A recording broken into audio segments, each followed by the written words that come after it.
বিসমিল্লাহির রহমানির রহিম। প্রিয় সাংবাদিক বন্ধুগণ, আপনারা জানেন বিএনপি গত দীর্ঘ 17 বছরে কেউ বাড়ি ছাড়া হয়েছিল, কেউ ঘর ছাড়া হয়েছে, কেউ দেশ ছাড়া হয়েছে, বিভিন্ন জায়গায় আশ্রয় নিয়েছে ফ্যাসিস্ট রেজিমের অত্যাচারের কারণে, গুমের কারণে, খুনের কারণে। পরবর্তীতে নির্বাচন সংগঠিত হয়।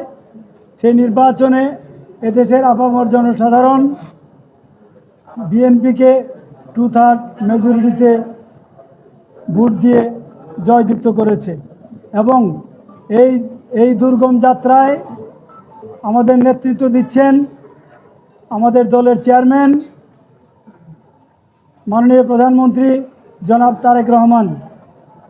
আজকের এই দিনে আপনাদের সামনে কথা বলার শুরুতেই আমি কৃতজ্ঞতা জানাচ্ছি মহান আল্লাহ তাআলার কাছে এবং স্মরণ করছি আমাদের প্রিয় নেতা শহীদ রাষ্ট্রপতি জিয়াউর রহমান সাহেবকে, স্মরণ করছি আপসীর নেত্রী দেশনেত্রী বেগম খালেদা জিয়াকে এবং ধন্যবাদ জানাচ্ছি আমাদের দেশের এই দুর্গম যাত্রার নেতৃত্ব যিনি দিচ্ছেন জনাব তারেক রহমানকে।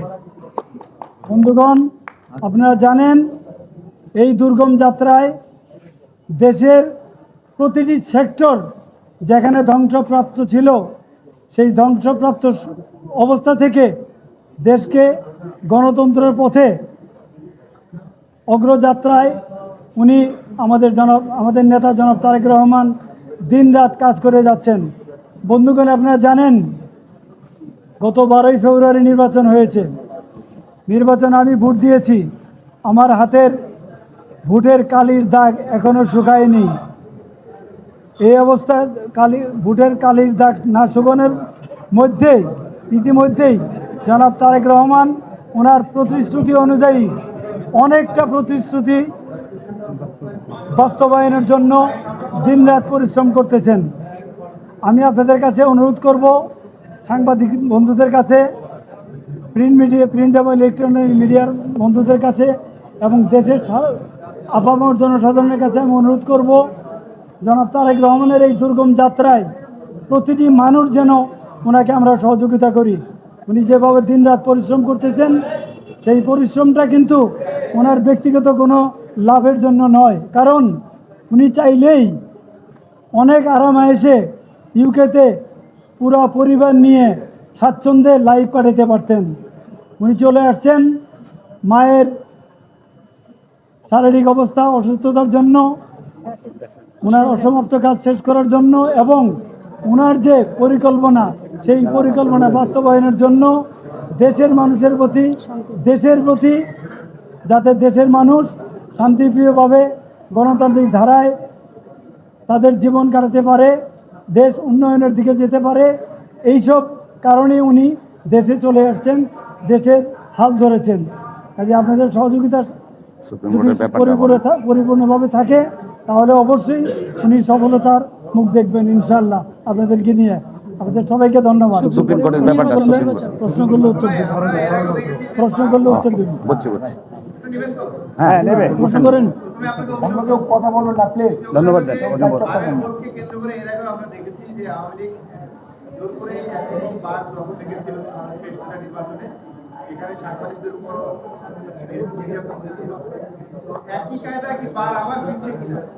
প্রশ্নই ওঠে না। আপনাকে ধন্যবাদ। সুপ্রিম কোর্ট বার অ্যাসোসিয়েশন তাদের মেম্বারদের চাওয়া পাওয়াকে কার্যকর করার জন্য প্রতিটি সিদ্ধান্ত সাধারণ সভায় দিয়ে সেটাকে আলোচনায় এনে সাধারণ সভায় যে সিদ্ধান্ত হচ্ছে, সাধারণ আইনজীবীরা যে মতামত দিচ্ছে, সাধারণ আইনজীবীরা যে সিদ্ধান্ত দিচ্ছে, সেই সিদ্ধান্ত বাস্তবায়নের জন্য সুপ্রিম কোর্ট বার অ্যাসোসিয়েশন কাজ করতেছে। আমরা সুপ্রিম কোর্ট বারের মেম্বার হিসেবে সুপ্রিম কোর্ট বারের যে কোনো সিদ্ধান্তকে সাধারণ আইনজীবীদের মতো সমর্থন করে যাচ্ছি। Thank you. বন্ধুগণ, আপনারা সব ভালো মতোই জানেন যে এই সরকার মৌলিক অধিকার, গণতান্ত্রিক অধিকার কথা বলার স্বাধীনতায় বিশ্বাসী, এবং এই জন্যই আপনারা খুব ভালো মতোই জেনে থাকবেন যে ইতিমধ্যে দলের বিরুদ্ধে, দলের নেতার বিরুদ্ধে, প্রধানমন্ত্রীর বিরুদ্ধে অনেকেই অনেক রকম ফেসবুকে থেকে শুরু করে বিভিন্ন রকম প্রপাগান্ডা করতেছে। এইসবের বিরুদ্ধে কিন্তু কোনো অ্যাকশন এখন পর্যন্ত এই দল, এই সরকার গ্রহণ করে নেই। আর এই বিষয়টা যেহেতু মাননীয় প্রধান বিচারপতি মহোদয়ের নির্দেশিত আদেশ, আর এই বিষয়টা আমি মনে করি, আমি ব্যক্তিগতভাবে মাননীয় প্রধান বিচারপতি মহোদয়ের সাথে আমি কথা বলে ওনার এই যে সার্কুলার, এটার ব্যাপারে ওনার মন্তব্য নিয়ে আমি আপনাদেরকে জানাবো। আপনাদেরকে ধন্যবাদ।